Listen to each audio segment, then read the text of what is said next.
السلام عليكم ورحمة الله تعالى وبركاته. كي دايرين؟ لاباس عليكم؟ اش كتعاودوا؟ كلشي بخير. واكيد ما يحلى اي كلام الا بذكر الحبيب المصطفى عليه الصلاة والسلام. في الفيديو ديال اليوم ان شاء الله غادي نشارك معكم واحد الجولة في متحف تركانت اللي كاين في مدينة اكادير، واللي هو مفخرة لنا كمغاربة في كل ما يخص شجرة الاركان، اللي هي شجرة نادرة وكاينة بالضبط في هذه المنطقة هذه. وبغيت ناخذكم معايا في هذه الجوله اللي اكيد غادي تستافدوا منها ونعرفوا من خلالها بزاف ديال المعلومات. خليكم معايا وعلى بركه الله. هذه هي الدخله ديال المتحف اللي جا في طريق تغازوت، غير كتفوتي اورير بشويه وكتلقايه على اليسار. اول حاجه على اليمين كتلقاي هذا المطعم هذا اللي دايرينه للزوار اللي بغاو يتغداو فيه ولا ياكلوا فيه شي حاجه، وكما كتشوفوا مجهزينه مزيان وداكشي زوين ونقي. والمطعم هنايا عنده جوج واجهات، واجهه كتشوف لبرا وواجهه كتشوف لوسط المتحف لداخل.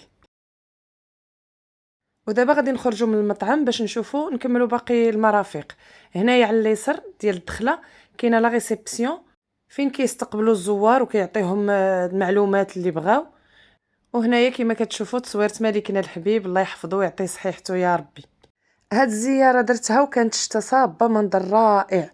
وهاد الوسط ديال المتحف فيه باب اخر ديال المطعم كتدخلي ليه من وسط المتحف، وفيه حتى هاد الاحواض هادو كما كتشوفوا اللي دايرين فيهم بزاف ديال المغروسات والنباتات اللي هي نادره ومختلفه، بحال شجره الاركان كما كتشوفوا هنايا دايره شجره الاركان. وكاينين نباتات اخرين بحال هذاك الهندي اللي كتشوفوا دابا، هاد الهنديه الحمراء ما عرفتش واش كتعرفوها ولا لا، اللي هي من الفوق هنديه ولكن من الداخل عندها بحال اللون ديال الباربه. وكاينين هاد النباتات هادو المهم بحال هادي ما عرفتش سميتهم، وبحال هادي حتى هي. المهم الصوره تتكلم على راسها. هذيك البلاصه اللي كنصور لكم دابا عاده كتكون فيها واحد الجلسه تقليديه في الارض، جلسه وفيها قدامها واحد البراد ديال اتاي، جلسه مغربيه ولكن مع الشتا حيدوها. صراحه منظر زوين، وحتى داكشي اللي مستعملين شوفوا الارضيه هنايا دايرينها بحال بالخشب. وهذيك البليصه اللي كتشوفوا قدامكم هذيك البلاصه فيها طبيلات كيجلسوا فيهم الزوار اللي كيجيو، وحتى اطفال المدارس اللي كيجيو يديروا زياره لهذا المتحف هذا كيديروا لهم فقره التذوق تماك. كنا جينا واحد المره في واحد الزياره دارتها المؤسسه ديالنا، جيت مع الوليدات ديالي وداروا لهم فقره التذوق، داروا لهم لي كريب باملو ديال اللوز، وداروا لهم العصير ديال البرتقال طبيعي 100%. وبطبيعه الحال كانوا جالسين في هاد البليصه هادي. ودابا على بركه الله غادي نبداو الجوله الخاصه بشجره الاركان. كما كتشوفوا هنايا دايرين هاد القاعه على شكل شجره. صراحه داكشي مجهز بشاشات كبيره كتوضح اصل شجره الاركان واهم المراحل اللي كتدوز منها حبه الاركان حتى كتولي منتوج يستهلك، اما زيت او ماده تجميليه. والغريب في الامر ان هاد الشجره ما كتغرسش، كتنوض بقدره الله سبحانه وتعالى وكتصبر للجفاف. هنا كما كتشوفوا هذه هي الطريقه ديال طحن الاركان باش كيخرج الزيت. كيطحنوها بهاد الاداه هذه اليدويه اللي هي الرحى اللي كانوا كيستعملوا الناس زمان. وهنا هذه العمليه الاولى، من بعد ما جناو هنا حبات الاركان كيضربوهم وكيهرسوهم باش يجبدوا النواه. ودابا غادي ندخلوا للقاعه الثانيه اللي حتى هي فيها شاشات كبيره كتبين المناطق اللي كتنبت فيها هاد الشجره ديال الاركان. واللي عجبني بزاف في هذا المتحف انه مجهز باليات متطوره واللي كتخليك تحسي براسك بحال راكي وسط البيئه اللي كينوض فيها الاركان. وهذا حتى هو من بين التجهيزات مجسم المنطقه اللي كينوض فيها شجر الاركان. وهنا في هذه القاعه حاولوا انهم يجسدوا جميع مظاهر الطبيعه الصحراويه من نباتات وحيوانات كما كتشوفوا هنايا، ودايرين السقف على شكل شجره او جذور ديال الشجره. زعما صراحه ملي كتدخلي كتحسي براسك كانك في وسط بيئه صحراويه حقيقيه. وكاينين هاد الشاشات الصغيورين اللي كيزيدوا يوضحوا ويفسروا اكثر للزوار. وهنا كيف ما قلت لكم وكما كتشوفوا انهم حاولوا يجسدوا جميع الحيوانات اللي كتعيش في هاد البيئه الصحراويه هذه بطبيعه الحال، بالاضافه للنباتات اللي كتوالم هاد البيئه. وهنا كما كتشوفوا هذا الجدر ديال شجره الاركان مصورينه هنا بشكل طبيعي. ومن غير التجهيزات اللي وريت لكم طيله الجوله وانت كتلقاي معلومات مكتوبه اللي كتكمل للزائر داكشي اللي شاف بعينيه. وهنا كما كتشوفوا السقف ديال القاعه اللي حنا دابا فيها كيفاش دايرين ليه، زعما مجهزين داكشي، وانا عجبني الحال وحسيت بالفخر ان بلادي كتميز بحال هاد المؤسسات المهمه. ومن هاد الفيديو بغيت نقول لكم اللي جا الاكادير يحاول يزور هاد المتحف، راه متحف غزال. شوفوا هنايا كيفاش انهم مجهزين المكان باي حاجه عندها علاقه بالثقافه الامازيغيه، من الادوات المنزليه وطريقه البناء التقليديه، وكيخليوك تحس انك في هذيك الاجواء وهذاك الوسط. وهنا كما كتشوفوا دايرين هاد الشاشه فيها هاد المراه كتهضر على كيفاش كيجنيو الاركان وكيتعاونوا كيهرسوه ويحيدوا اللوزه ديالو في واحد الاجواء بسيطه وفيها نشاط.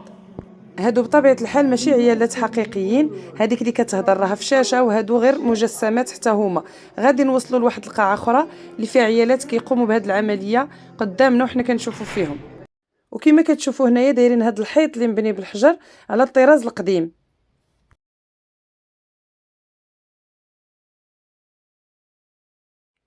وهادو قشور حبة الأركان بعد ما خداو منها اللوزة ديالها. وهاد العيالات المهمة ديالهم هي فصل حبة الأركان على القشرة ديالها بطريقة بسيطة. وهذه هي الرحى باش كيطحنوا حبة الأركان ويخرجوا منها الزيت، وهاد الطريقة راه باقا لحد الساعة هي باش اللي كيستعملوا باش كيخرجوا زيت الأركان.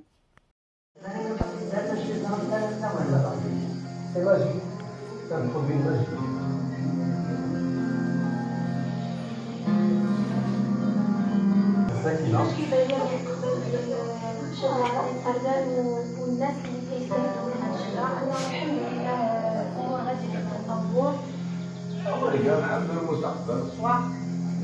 Voyez l'avenir par différence agrandir notre coopération.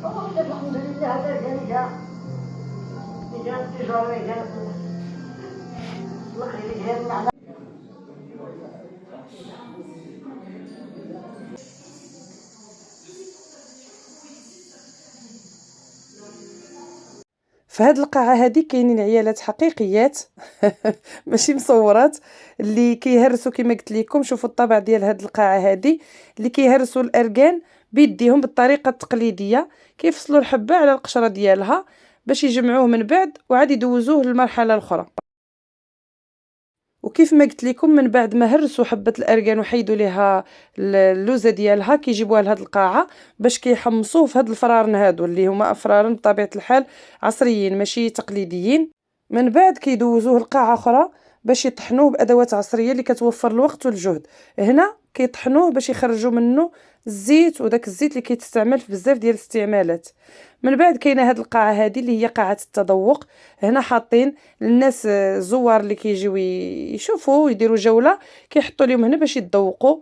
كما كتشوفوا هنايا دايرين طويجين ديال املو باللوز، وطويجين ديال زيت اركان، وطويجين اخر ديال العسل. ايوا دابا انا غادي نمشي ندوق ونرد عليكم الخبار.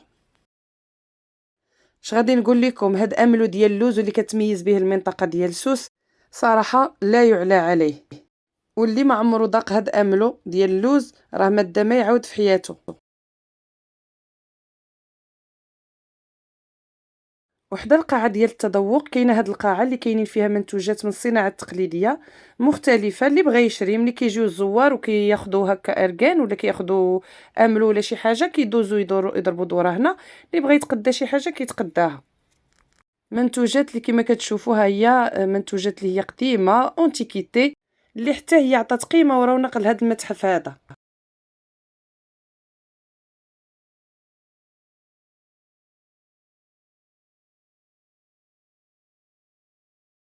وهادو منتوجات اللي هما اباز ديال الاركان، حاطينهم هنايا عارضينهم للبيع. اللي بغى يتقدى شي حاجه المهم كيعطيوك الشروحات والتوضيحات اللازمه. كاينين الناس هنايا اللي كيفسروا كيوضحوا لك كلشي، اي حاجه بغيتي تعرفيها كيوضحوها لك. وهنا كنحاول نوري لكم كاين حتى صناعه الدوم، كاين هاد الطربوش ولا هاد الشاشيه ولا اش كيسميوه. ها هو حاولت نوري لكم هنايا بعض المنتوجات اللي محطوطه للعرض هنايا. Alors ça c'est l'huile d'argan cosmétique, ça c'est pour 100%. C'est anti-âge, anti-rides et anti-chute. Ça c'est une relaxante. Ça c'est l'huile d'argan avec l'huile essentielle de verveine. On a aussi le jasmin. ريحته زوينه. زوينة. هذا ديال الخزامه، انا كتحمقني الخزامه. الجوله ديالنا تسالات هنا، كنتمنى تكون عجباتكم، وشكرا على المشاهده، والى فيديو قادم ان شاء الله.